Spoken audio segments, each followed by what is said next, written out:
Good morning सभी बच्चे को हमारे यूट्यूब चैनल में। चलिए आज मैं बताने वाला हूँ क्वेश्चन नंबर 4 प्रश्नावली 13.1 पृष्ठीय क्षेत्रफल और आयतन इस चैप्टर से।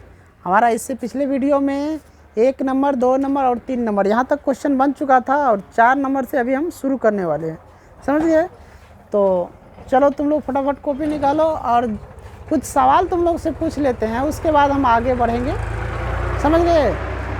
देखते हैं जवाब तुम लोग क्या क्या देता है। और जो भी बच्चे यहाँ नहीं मौजूद हैं यानी बाद में देखेगा, और वो बच्चे जो भी अपना कॉपी निकाल कर जैसे हम सवाल पूछे वो अपना पहले लिखेगा, उत्तर देगा, उसके बाद हम जो बोर्ड पे लिखेंगे या बताएंगे तो उसके बाद वहाँ पे मिलाना कि हमारा सही है या गलत है।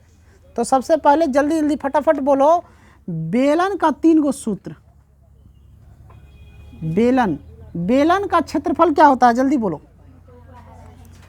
2πr/h। चलो बेलन का संपूर्ण क्षेत्रफल बोलो।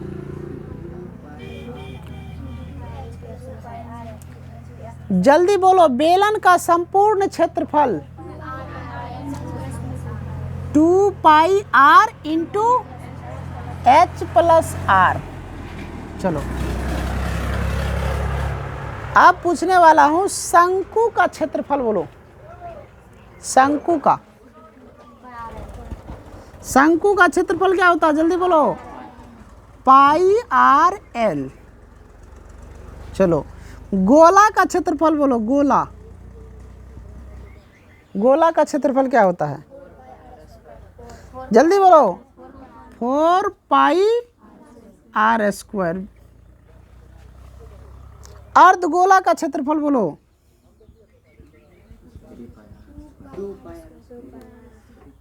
क्या होता है अर्धगोला का क्षेत्रफल, 2πr²।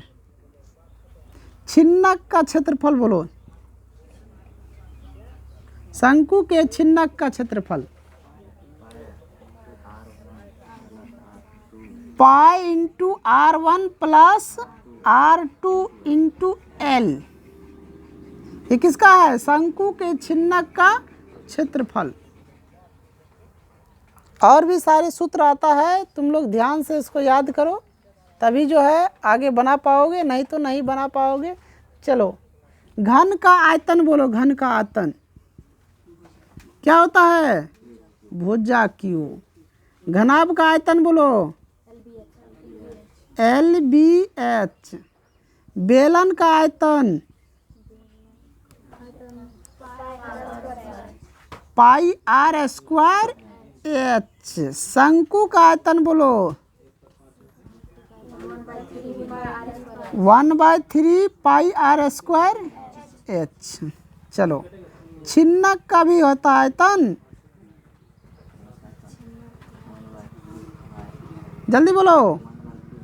1/3 π × इसके जगह r1² + r2 का स्क्वायर प्लस r1 × r2 का गुना में h, ये होता है। ये यानी कि r² के जगह हम लिखेंगे इस सब को, समझ में आया। और h है तो h आयतन में जब लिखेंगे। चलो आयतन तो सबको मालूम हो गया, अब चलते हैं घन का विकर्ण जानता है बोलो तो। a × √3। घनाभ का आयतन बोलो। नहीं, इसका घनाभ का आयतन बोल दिया है ना। घनाभ का विकर्ण अंडर लिखो, रूट के अंदर l² + b² + h²। चलो आगे नहीं बढ़ेंगे, अब सवाल को लेके चलते हैं क्योंकि समय थोड़ा ज़्यादा हो जाता है, इसी वजह से हम सवाल को लेके चलते हैं, इनको मिटाते हैं। चलो सवाल निकालो तुम लोग, NCERT बुक है। सवाल नंबर 4, क्वेश्चन नंबर 4 है, देखो। भुजा 7 सेंटीमीटर वाले एक घनाकार ब्लॉक के ऊपर एक अर्धगोला रखा गया है। घनाकार ब्लॉक, घनाकार यानी घनाभ की तरह तो क्या हम बनाएंगे, घनाभ बनाएंगे। क्या बनाएंगे, घनाभ। इस घनाकार ब्लॉक के ऊपर एक अर्धगोला रखा गया। अर्धगोला को रखने के लिए आता है कि नहीं तुम लोग को? ध्यान से देखो, ये घनाकार हमने ब्लॉक बनाया हूँ, इसके ऊपर क्या रखना है, क्या रखना है रे, अर्धगोला। यहाँ पे लिखेंगे अर्धगोला रखेंगे। ऐसा लिखेंगे कि ये भी टच हो जाए, समझ में आया? यहाँ पे तो टच नहीं हुआ है तो इसको भी टच करेंगे।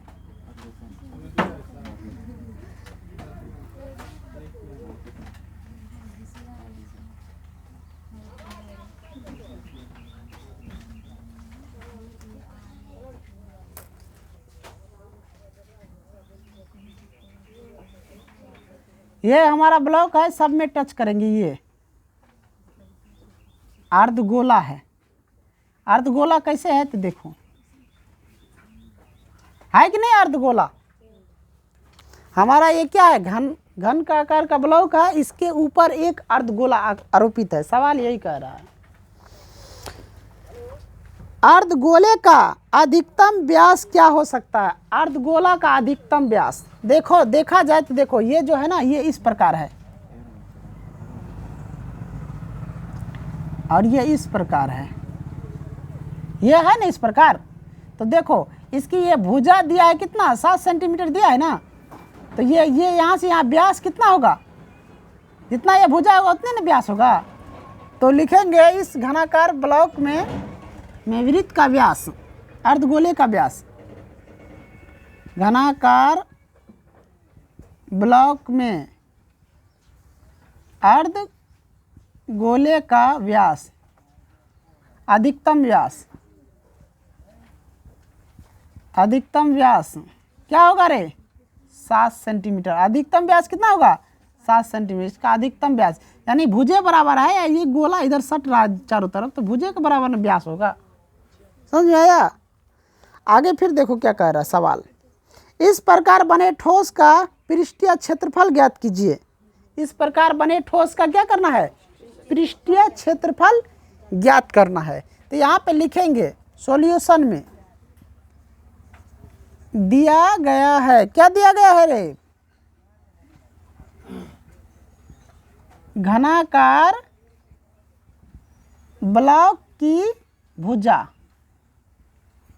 बराबर 7 सेंटीमीटर और ठोस अर्ध गोले की अधिकतम व्यास बराबर 7 सेंटीमीटर। समझ गया? देखो अधिकतम व्यास कितना है, 7 सेंटीमीटर। तो इसका त्रिज्या कितना होगा, त्रिज्या की बात करें, त्रिज्या कितना होगा, तो अर्धगोले की त्रिज्या बराबर क्या होता है, डी दिया है, आर बराबर क्या होता है जल्दी बताओ, आर बराबर डी बटा 2 बराबर में हो जाएगा 7/2। काट देगा तो काट दो 3.5, और नहीं काटेगा तो यहीं पे रख दो, इतना सेंटीमीटर त्रिज्या हो जाएगा कि नहीं। अब क्या कह रहा है ज्ञात करने के लिए, संपूर्ण पृष्ठीय क्षेत्रफल। तो लिखेंगे क्या, घनाकार ब्लॉक की संपूर्ण पृष्ठीय क्षेत्रफल। यहाँ पे लिखो घनाकार ब्लॉक की संपूर्ण पृष्ठीय क्षेत्रफल। ये बताओ क्या होता है इसका क्षेत्रफल, जल्दी बोलो। घन का क्षेत्रफल क्या होता है,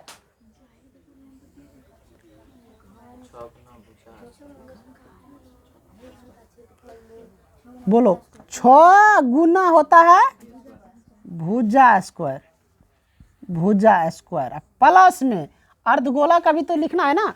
अर्धगोला का क्षेत्रफल क्या होता है, 2πr स्क्वायर। अब देखो ये ध्यान से आप देखो, ये हमारा घनाकार ब्लॉक है, इसके ऊपर एक अर्धगोला है, कह रहा है इसका संपूर्ण पृष्ठीय क्षेत्रफल निकालने के लिए। तो ये वृत्त जो है ना इस गोले में दोनों में ना है, अर्धगोला में भी है घन में भी है, दोनों में है ना। तो ये वृत्त क्या है, कॉमन है, दोनों में कॉमन है, इसलिए इनको क्या करेंगे हम घटा देंगे। तो वृत्त का क्षेत्रफल क्या होता है? वृत्त का क्षेत्रफल पाई आर स्क्वायर होता है कि नहीं। चलो अब ध्यान से देखो, अब इसको जब इसमें सब में से कॉमन क्या निकल के बाहर आ रहा है? जल्दी बोलो, इसमें से यहाँ यहाँ पे क्या है? इसमें से यहाँ पे ये निकल जाएगा तो क्या बचेगा? यानी 6 गुना भुजा स्क्वायर अब प्लस में दोनों में से पाई आर स्क्वायर, यही ना। घटाएगा तो यही ना बचेगा, यानी 2 पाई आर स्क्वायर है तो उसमें से 1 पाई आर स्क्वायर घटा देगा, कितना बचेगा? एक गुना बचेगा। एक तो लिख नहीं सकते, इसकी जगह वही नहीं लिखेगा। चलो जल्दी बता, भुजा कितना दिया है? 6। अब भुजा मानी भुजा 7 सेंटीमीटर पहले लिखा है ना, घनाकार ब्लॉक की भुजा 7, तो 7 का स्क्वायर प्लस पाई का मान, पाई रख देंगे वैसे, पाई का मान बाद में लिख देंगे। और इसका कितना होगा? चाहे मान रख दो पाई का रखेगा तो 22/7 गुना हो जाएगा 7/2 का 7/2। त्रिज्या यही है ना, जब व्यास दिया है 7 सेंटीमीटर, त्रिज्या कितना होगा? 7/2 ही ना होगा। चलो इसको काटो तो कटता है, 7 एकम 7 कट गया, 2 का 2 11 दूना 22। यहाँ पे हम गुना कर लेते हैं तो 6 गुना 49 अब प्लस में हो जाता है 11 सत्ते 77/2। 6 से इसको गुना करो कितना होता है? जल्दी स्पीड में गुना करो कितना होता है? ये हो जाएगा 294, अब प्लस में हो जाएगा, जब इसको भाग देगा इससे तो 38.5, और दोनों का जोड़ने पर कितना आ रहा है? दिख रहा है नीचे, देखो वहाँ ध्यान से, नहीं दिख रहा है ना? यहाँ ये दिख रहा है, ये भी नहीं। चलो नहीं दिख रहा है तो ध्यान से चलो यहाँ पे लिख देंगे। यहाँ पे देखो 6 को इसको जब गुना करेगा तो ये हो जाएगा 294, कितना हो जाएगा? 294। अब प्लस में इसको जब 2 से भाग देगा, इसमें कितना? 2 से इसमें, तो ये हो जाएगा 38.5 सेंटीमीटर स्क्वायर, क्योंकि क्षेत्रफल निकल रहा है ना, तो लिखेंगे सेंटीमीटर का स्क्वायर सब में। अब यहाँ पे देखो, ये यहाँ से वहाँ लिख सकता है तो लिखो, नहीं लिखेगा तो लास्ट में लिख देना है, क्योंकि सब लास्ट में निकल रहा है। समझ में आया? यहाँ पे देखो, जोड़ो इसको, कितना होता है? दोनों को जोड़ो जल्दी, कितना होता है? जोड़ने पर हो जाता है 332.5 सेंटीमीटर स्क्वायर। घनाकार ब्लॉक का संपूर्ण पृष्ठीय क्षेत्रफल कितना निकला? घनाकार ब्लॉक का संपूर्ण पृष्ठीय क्षेत्रफल 332.5 सेंटीमीटर का स्क्वायर। इसमें किसी को कहीं पे दिक्कत है? नहीं। देखो इससे अगला क्वेश्चन जो है उसमें इस जो अर्धगोला ऊपर की ओर उभरा हुआ है ना, इसको नीचे की ओर लटका दिया है। तुम लोग कुछ देखा है ऐसा, मतलब कि जहाँ पे देखा होगा गोल करता है तो एक जाल होता है ना इस प्रकार, ऐसा जाल होता है ना, तो इसी तरह इसके अंदर में घुमा दिया इसको। फिगर यही है, लेकिन ये क्या किया है? यहाँ पे देखो, इसको ये फिगर यही है, फिगर इसी प्रकार से है, उसको क्या किया है यहाँ पे ना, ऐसे कर दिया है अंदर की ओर, क्या किया? लटका दिया गया है उस अर्धगोल, अंदर की ओर धंसा। ये बाहर की ओर धंसा था, ये अंदर की ओर। तब इन सवाल को हम लेके यही फिगर लेके चलते हैं आगे। चलो फिगर ऐसे ही होगा जैसे अभी था। किसी कोई दिक्कत है? ये फिगर देखो, तुम लोग पहले फिगर बना लो। ये फिगर तो ऐसे था ना, अभी ये फिगर ऐसे ही था ना। चलो मिटाते हैं इनको। चलो क्वेश्चन नंबर हम 5 बनाते हैं। क्वेश्चन नंबर 5, चलो यहाँ तुम लोग निकाला गणित, पढ़ो सवाल क्या लिखा हुआ है। एक घनाकार ब्लॉक के एक फलक को अंदर की ओर से काट कर एक अर्धगोला गड्ढा इस प्रकार बनाया गया। एक घनाकार ब्लॉक है, ब्लॉक जानता है ना कोई, एक घन है, ये देखो घनाकार ब्लॉक है। ये क्या है? एक घनाकार ब्लॉक है।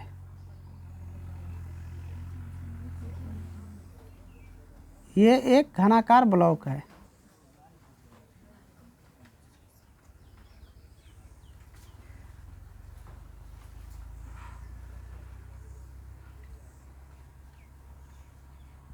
ये घनाकार एक ब्लॉक है, इसको यहाँ पे क्या किया, इसको गड्ढा करके एक अर्धगोला की तरह बनाया गया है नीचे, एक अर्धगोला की तरह। किस तरह? अर्धगोला की तरह, एक अर्धगोला की तरह ऐसे बनाया गया है। अर्धगोला है ना, नीचे एक ब्लॉक बनाया, अर्ध घनाकार ब्लॉक को काट कर उसके अंदर गड्ढा बनाया गया एक अर्धगोला की तरह।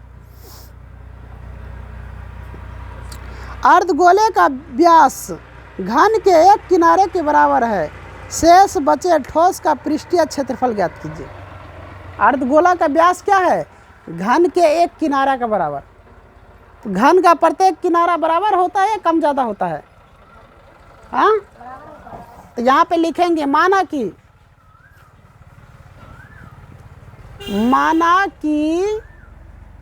घन की प्रत्येक भुजा बराबर L है। प्रत्येक भुजा क्या है? L है। तो अर्धगोले की त्रिज्या क्या होगा? अर्धगोले की त्रिज्या देखो ये हमारा क्या है? घन है। क्या कह रहा है कि व्यास जो है ना, अर्धगोला, सवाल में क्या कह रहा था? अर्धगोला का व्यास जो है घन के किनारा के बराबर यानी भुजा के बराबर है।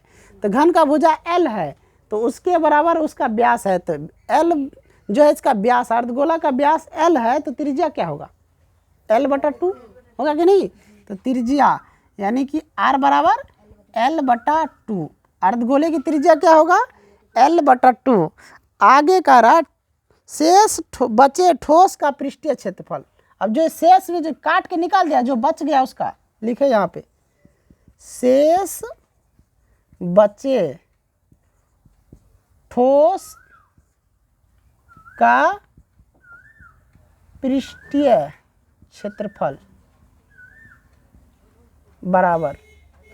तो घन का क्षेत्रफल क्या होता है? 6 गुना भुजा स्क्वायर। अब प्लस में अर्धगोला का क्षेत्रफल बोलो 2πr²। उसके बाद देखो ये दोनों में देखो, अर्धगोला में भी ये है और इसमें भी, तो ये कॉमन इसमें भी आ जाएगा, सेम टू सेम 4 नंबर के सवाल। तो πr² इसमें कॉमन, वृत्त का क्षेत्रफल कॉमन आ जाएगा तो माइनस कर देंगे। अब बोलो 6 गुना भुजा कितना है रे? L है ना, तो 6 गुना L क्या हो जाएगा? 6L² हो जाएगा कि नहीं? कैसे? यहाँ पे देखो भुजा तो L है ना, तो 6 गुना L की जगह क्या होगा? L² होगा। अगर मान लो कि भुजा की जगह अगर 4 रहता यहाँ पे तो 4 का स्क्वायर हो जाता, A रहता तो A का स्क्वायर, B रहता तो B का स्क्वायर, तो L है तो L का स्क्वायर प्लस। आप देखो यहाँ पे इसमें से घटाएगा इसको तो कितना बचेगा? पहले तो उतना ही लिखो गुना A²। यहाँ पे देखो इसको घटा के हो जाएगा πr²। अब यहाँ पे मान रखो 6 A का यानी L का स्क्वायर L²। अब प्लस पाई का मान वो पाई ही रखो, R का स्क्वायर यानी क्या होगा? गुना में हो जाएगा L/2 गुना L/2। ध्यान से देखो 6L² अब प्लस में हो जाएगा क्या होगा रे? πL²/4 होगा या नहीं होगा? इसके नीचे कुछ नहीं है, 1 लगा दो, गुना कर लो ऊपर में तो हो जाएगा ना πL² और नीचे में 2 दूना 4। अब दोनों में से कॉमन क्या आएगा जल्दी बताओ? 1/4L² into 6 + π।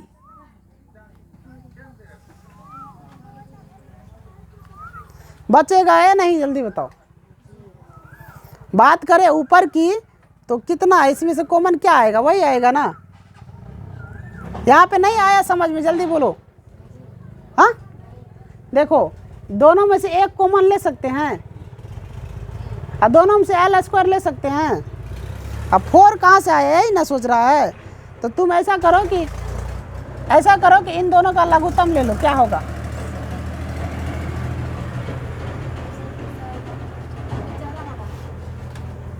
क्या हुआ? यहाँ पे देखो यहाँ कुछ नहीं है तो 1 लगा दो, इसका लघुत्तम ले लो। लघुत्तम कितना आएगा? 4। 4 से इसमें भाग 4 1 से इसमें भाग देगा 4 मरते 4 को इससे गुना करेगा तो कितना होगा 24L² हो जाएगा। प्लस यहाँ पे देखो 4 से भाग देगा 4 कट जाएगा 1 होगा, 1 को गुना करेगा तो क्या होगा πL² होगा। अब ध्यान से देखो, बता इनमें से अगर कॉमन निकाले बाहर तो कुछ निकलेगा, कितना निकलेगा? और कुछ नहीं निकल सकता है। L² तो क्या बच जाता है 24 प्लस पाई। अब दोनों में से 4 को जब हम निकाले बाहर तो बोलो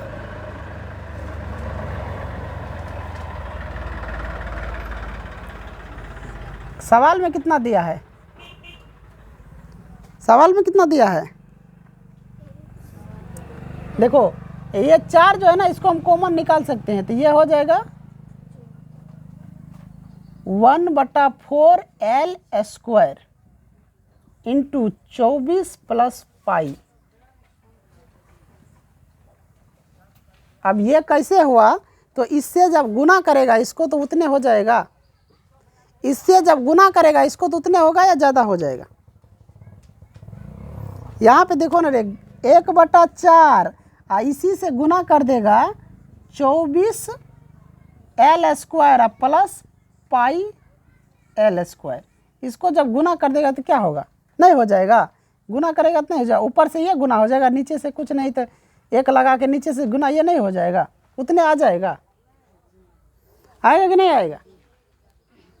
जल्दी बोलो, आएगा या नहीं आएगा? कहाँ पे? मान के चलो कि ये हम इसको इधर रख दिए, इसको बाहर में इधरे ले लिए गुना में, तो ये इस प्रकार हो जाएगा, गुना होगा या तो ये आ जाएगा ना इसे, जैसे ये है वैसे ये नहीं होगा आके। 1 से गुना करेंगे तो उतने न हो जाएगा कि 24L² प्लस πL²/4 हो जाएगा गुना करके। तो इतना को हम ऐसे नहीं लिख सकते हैं। जब ऐसे हम लिखे तो ये बाहर कॉमन आ गया तो L² को भी बाहर ले लिए ना, तो तुम्हारा आंसर इतना नहीं है। हाँ या नहीं है? देखो इतना 1/4L² इंटू 24 प्लस πR। इसीलिए हम ऐसे लिख रहे थे, समझ में आया? इसको जो लिख रहे थे पहले ही शॉर्ट में यहाँ पे लिख दिए तो समझ में नहीं आया, इसलिए बढ़ा दिए थोड़ा सा स्टेप। चलो अब चालू करने वाले क्वेश्चन नंबर 6। 5 तक सभी को बना दिए हैं। चलो देखो क्वेश्चन नंबर 6 में क्या कह रहा है, पढ़ो। एक घनाकार ब्लॉक के एक फलक को, ये तो 5 नंबर का बता, सॉरी बच्चे 6 नंबर का। दवा का एक कैप्सूल जानता है ना, दवा का एक कैप्सूल एक बेलन के आकार का है जिसके दोनों सिरे पर एक एक अर्धगोला लगा हुआ है। आकृति में देखिए पूरे कैप्सूल की लंबाई 14 mm है और उसका व्यास दिया है 5 mm। देखो ध्यान से देखो, ये दिया है, ये कैप्सूल है, क्या है रे? इसकी लंबाई दिया है कितना, यहाँ से यहाँ तक 14 mm और ये इसका व्यास है कितना दिया है 5 mm। इसको हम इस प्रकार बना लेंगे, ये हमारा कैप्सूल है और कैप्सूल पे क्या लगा है अर्धगोला, यही नहीं कह रहा है अर्धगोला। इसका व्यास दिया, ये देखो ऐसे कैप्सूल है कि नहीं, जल्दी बताओ। ऐसे है ना कैप्सूल रे, इसको घुमाएंगे तो ऐसे हो जाएगा कि नहीं? इसकी लंबाई पूरा यहाँ से यहाँ कितना दिया है 14 mm और व्यास ये दिया है ना, ये दिया है ना, ये यहाँ से व्यास जो ये होगा यहाँ तक, ये कितना दिया है 5 mm दिया है। तो त्रिज्या कितना होगा R बराबर बोलो तो 5/2 हो जाएगा कि नहीं? ये इसकी ऊंचाई त्रिज्या हो गया, ये क्या है इसकी ऊंचाई है, बेलन की ऊंचाई। और इधर भी त्रिज्या है ना अर्धगोला का, इधर भी त्रिज्या है, समझ गया? तो बेलन की ऊंचाई क्या लिखेंगे यहाँ पे, बेलन की ऊंचाई लिखेंगे अर्धगोला का त्रिज्या। अर्धगोला का त्रिज्या, गोला का त्रिज्या बराबर 5/2। अर्धगोला का त्रिज्या हो गया 5/2। अब बेलन की ऊंचाई, बेलन की जगह कैप्सूल की ऊंचाई लिखो। कैप्सूल की ऊंचाई, कैप्सूल का ऊंचाई तो ये पूरा ना आ जाएगा, ये तो मालूम है। बेलन की ऊंचाई लिखो, मार्कर नहीं चल रहा है। बेलन का ऊंचाई, तो बेलन का ऊंचाई यानी कि पूरे कैप्सूल का ऊंचाई में से यहाँ इतना दूर का ऊंचाई निकालने के लिए ऊपर और नीचे का ऊंचाई घटा देंगे तो ये निकल जाएगा ना। तो कितना है 14 mm। अब माइनस हो जाएगा, ऊपर भी कितना है 2.5, नीचे भी काटेंगे तो इसको काटेंगे 2.5 होगा। तो यहाँ भी 2.5, यहाँ भी 2.5, 2.5 प्लस 2.5 mm, इसको हम जोड़ेंगे तो कितना हो जाएगा 14 mm। अब माइनस हो जाएगा 5 mm, जोड़ेंगे तो कितना हो जाएगा, घटाएंगे तो 9 mm। बेलन की ऊंचाई 9 mm, बेलन की ऊंचाई कितना हुआ 9 mm। दूसरा लो, बेलन की ऊंचाई कितना हो गया 9 mm। आगे सवाल क्या कह रहा है, जिनके दोनों सिरे पर एक एक अर्धगोला है, पूरे कैप्सूल की लंबाई इतना है, उसका अर्धव्यास इतना, इसका पृष्ठीय क्षेत्रफल क्या कह रहा है निकालने के लिए, पृष्ठीय क्षेत्रफल लिखो। बेलन की कैप्सूल का क्षेत्रफल लिखो, कैप्सूल का क्षेत्रफल क्या होता है, बेलन का क्षेत्रफल अब प्लस और 2 गो अर्धगोला का क्षेत्रफल। बेलन का क्षेत्रफल बोलो कितना होता है, जल्दी बोलो। बेलन का क्षेत्रफल 2πr/h। अब प्लस में हो जाएगा 2 गुना, 2 गो अर्धगोला है ना, एक ऊपर एक नीचे है कि नहीं, तो 2 गुना अर्धगोला का क्या होता है क्षेत्रफल, क्या होता है अर्धगोला का, हाँ 2πr²। चलो अब यहाँ पे दोनों में से कुछ कॉमन आ रहा है बाहर, निकाल लो, निकाल लो, नहीं तो लिखो, जैसे निकाल के लिखेगा या ऐसे बनाओ, तुम लोग जल्दी बनाओ, तो बनाओ इसको। यहाँ पे देखो दोनों में से कॉमन निकालेगा तो निकल जाएगा 2πr, समझ गया, बच जाएगा अंदर में h + 2r। समझ में आया। चलो आगे देखो, 2 गुना पाई का मान कितना लेगा 22/7 गुना r कितना है, r कितना है 2.5 ले लो या 5/2 ले लो, इंटू h कितना है 9, अब प्लस 2 गुना 5/2। यहाँ पे ध्यान से देखो, 2 और 2 तो कट गया, यहाँ पे देखो ध्यान से, 22 दूना 44/7 गुना 5/2, और कोष्ट में हो जाता है 9 5 14, 9 5 14। अब यहाँ पे देखो ये दोनों आपस में भी गुना कर दो, 44 पंचे कितना होता है 220/14 गुना हो जाएगा 14, 14 14 कैंसिल, कितना आंसर हुआ रे 220 mm²। कैप्सूल का क्षेत्रफल कितना निकला 220 mm²। देखो निकाल कितना आता है या नहीं, देखो आंसर दिया है या कुछ और दिया है। चलो लिख लिया सभी, ध्यान से देख लो, स्क्रीनशॉट ले लो, अपना लिखते रहना।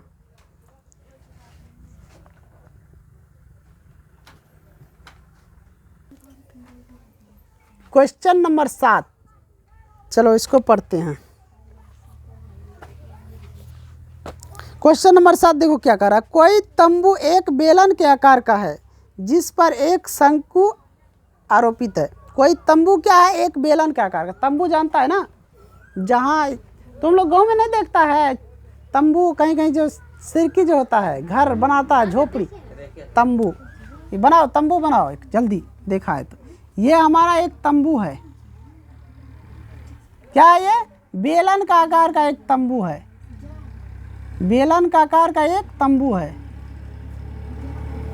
आवाज नहीं, आवाज आ रहा है। बेलन का आकार का एक तंबू है जिस पर एक शंक्वाकार अर्ध आरोपित है। जिस पर क्या है? एक शंक्वाकार अध्यारोपित है। यदि बेलनाकार भाग की ऊंचाई व्यास दिया हुआ इतना, यानी एक शंक्वाकार कुछ आरोपित है इसमें, यह है शंक्वाकार।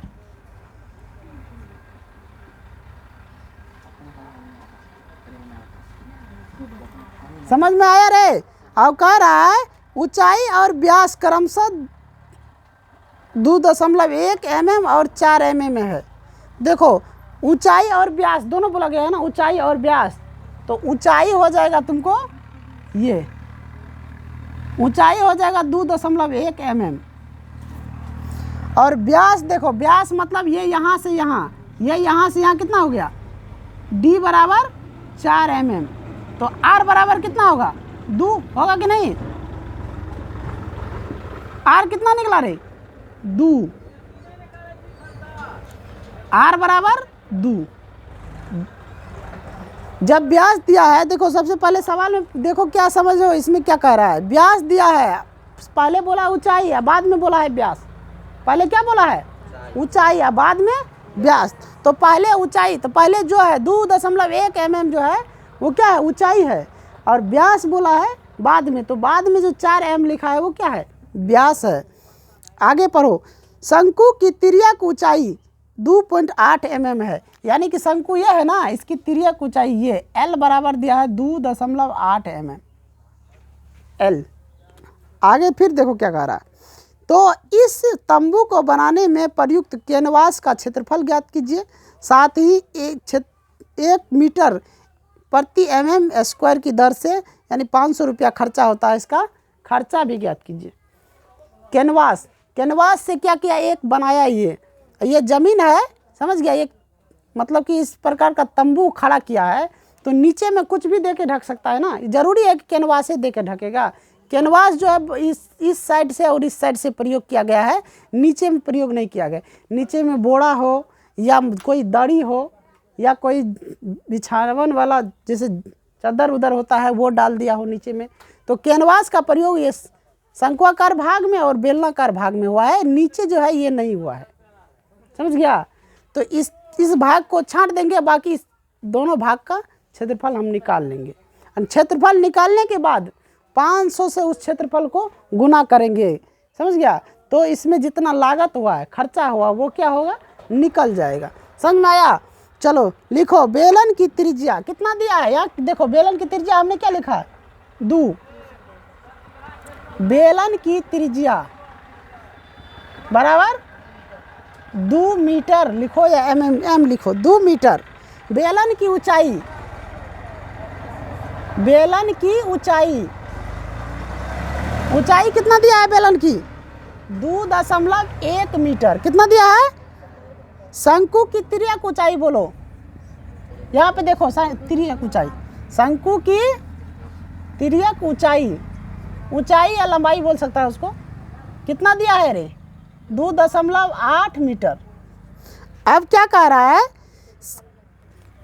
तंबू को बनाने में प्रयुक्त कैनवास का क्षेत्रफल। तंबू में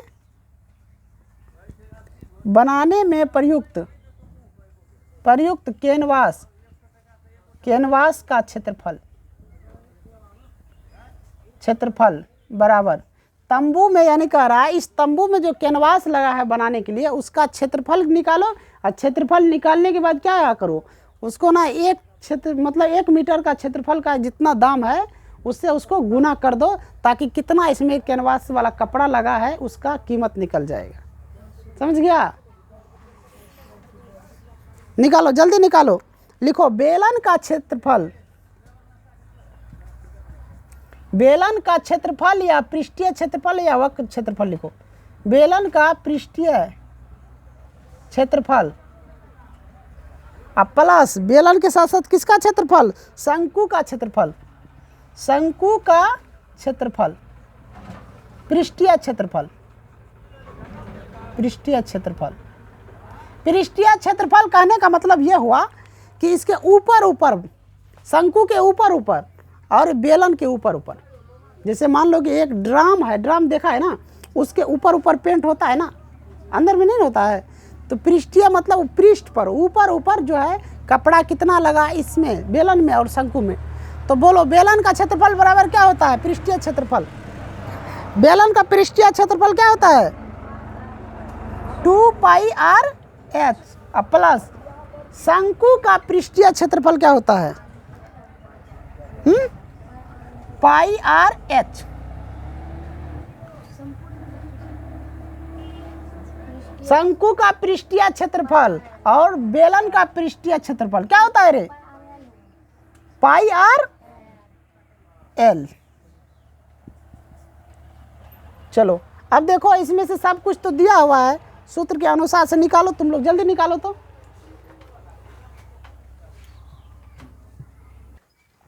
यहाँ पे देखो ध्यान से, यहाँ पे देखो दोनों में क्या कॉमन आ रहा है, दोनों में क्या कॉमन आ रहा है, जल्दी बोलो।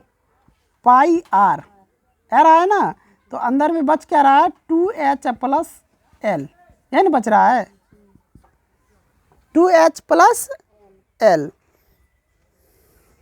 चलो गुना करो, गुना करो। पाई का मान 22/7 ले लो, आर दिया है कितना 2, और गुना 2 गुना एच कितना दिया है 2.1, अब प्लस एल कितना है 2.8। इधर ले लो, जगह नहीं है इधर, यानी गुना कर लो, 22 दूना कितना 44, 44/7 कोष्ट में हो जाएगा। इसको गुना करेंगे कितना होगा 4.5, ये नहीं होगा, गुना करेगा कितना होगा, 2 का 2 और 2 दूना 4, 4.2 प्लस हो जाएगा 2.8, जोड़ेगा तो कितना होगा जल्दी बताओ, 44/7 गुना, इसको जोड़ के कितना होगा 8 2 10, 4 2 6 1 7, 7 7 कैंसिल, 44 मीटर स्क्वायर। ये किसका हुआ, कैनवास का क्षेत्रफल, कैनवास का क्षेत्रफल हुआ, समझ गया। अब कह रहा है कैनवास की लागत, नीचे में लिखो, कैनवास की लागत बराबर कितना है 500 रुपया 1 mm का, 1 मीटर प्रति का, समझ गया, कैनवास का। और उसमें गुना कर देंगे 44 मीटर, गुना करने पर कितना हो जाएगा ये 22,000 रुपया। कितना लागत लग गया 22,000 रुपया। इस कैनवास का लागत कितना है 22,000 रुपया। चलो तुम लोग लिखो, जल्दी लिखो।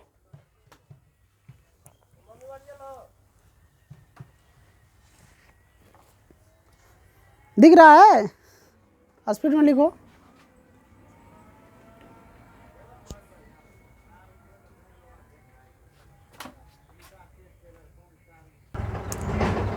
बना लिया सभी। इन्हीं के साथ मैं इस वीडियो को एंड करता हूं, और जो भी इस चैनल पर नए आए चैनल को सब्सक्राइब और लाइक कर दीजिए। कोई भी प्रॉब्लम आ रहा है तो कमेंट बॉक्स में ज़रूर लिखिए, ताकि उस प्रॉब्लम को सॉल्व किया जाएगा हमारी तरफ से।